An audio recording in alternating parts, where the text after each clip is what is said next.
Hello Stampers, my name is Anna-Karin and I am happy to be here at Splitcoaststampers for a fun tutorial.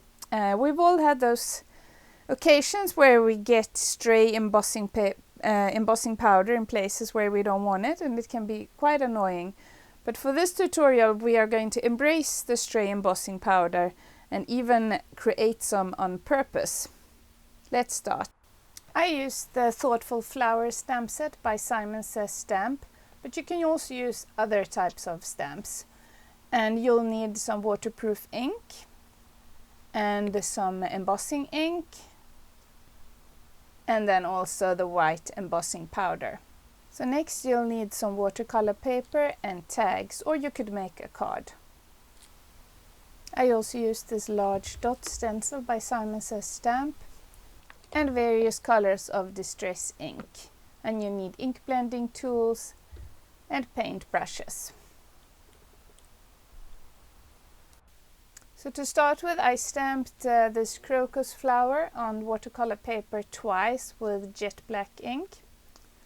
And we're now going to apply some almost random embossing ink. This is where we want those white highlights and the resist texture to go from the embossing powder. So in the larger areas you can use your finger, but for the small places, you know, the detailed work, I used the handle of a paintbrush, but I'm sure you can find something else to use as well. This was just lying on top of my desk, so it was handy. So you just go on and kind of plan where you want highlights to be or where you want some extra texture.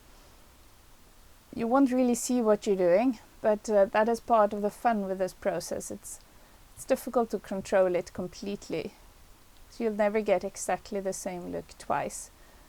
And here I added some to the stems and the leaves too. So now we're going to add some white embossing powder on top of the flower. Just sprinkle it all over the flower.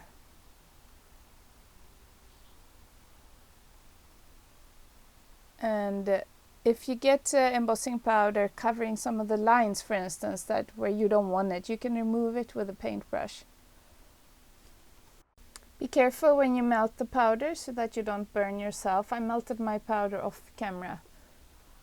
So now for the really fun part. Pick out some distress inks and smear them on a non-stick craft sheet. I like to use at least 2 or 3 shades from the same color. So here I am doing the purple flower first with 3 shades of purple. Mist the ink with water. You don't need too much, and then mist a bit of water at the side so that you can use that to clean your paintbrush or to pick up extra water. And then I always test the colors at the side of the whatever I'm going to color first, just to make sure that I have the colors that I want, that I don't get any surprises. And then start coloring.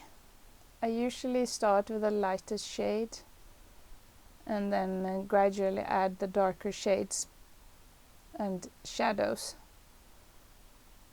So here you can see I'm starting very light. And the embossing powder will now resist the ink, so you're not going to get any color where the powder is.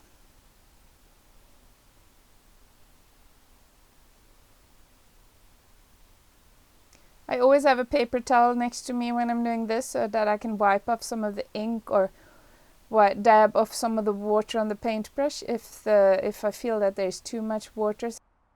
I'm going to speed up the video a bit so you can see that I'm continuing with a darker shade of purple, adding shading and shadows, which gives dimension to the flower.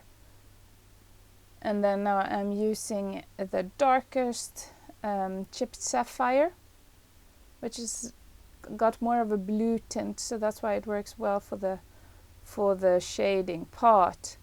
And now we're going to do the greens, so you'll just continue in the same way. Did you see I tested it at the side first to make sure I have the colors that I want, and then I'm just continuing coloring my flower.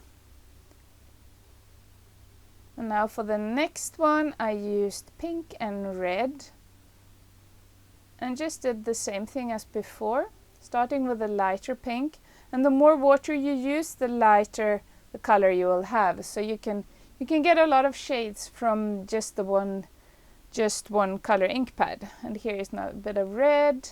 I used only 2 colors on this flower, since that was enough, and you can get so many shades out of that red ink.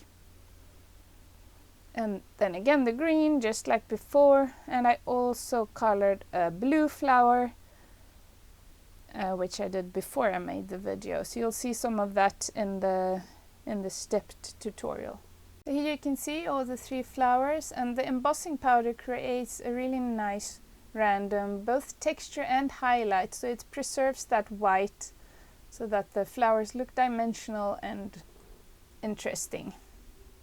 For the background I used a similar technique but with a stencil, but you can also use a stamp and emboss the stamp with white powder. So I just applied embossing ink through this large dots stencil by Simon Says Stamp. I'm speeding it up a bit. It doesn't need to be perfect. And then I add some ink around the edges and here and there, a bit randomly. And then we're going to sprinkle the white embossing powder over the entire tag, and it will stick to the embossing ink. And if you're not happy with the initial result, you can always add more embossing ink later after melting this, with that random embossing powder here and there and the dots. We're just going to ink the tag, so you'll use various colors, distress ink and then ink blending tools, and just ink it. I'm speeding up the video again. As you can see, the embossing powder resists the ink, just as when we did the watercoloring on the flowers. I think I need to re-ink my ink pads. I can see that they are starting to get a little dry. Always buy re-inkers whenever you buy an ink pad, and it will last a long time. Here you can see the 2 backgrounds that I made next to each other. I prefer the one to the left. It has more of that stray powder effect, but that's part of this technique. It's a bit random. And now you can stamp the background with a text stamp and brown or black distress ink, just to get even more texture. So this is the finished result. I hope you enjoyed this tutorial, and thank you so much for watching. You can find more inspiration and tutorials on my blog, Layers of Ink. Happy crafting and stamping! Bye!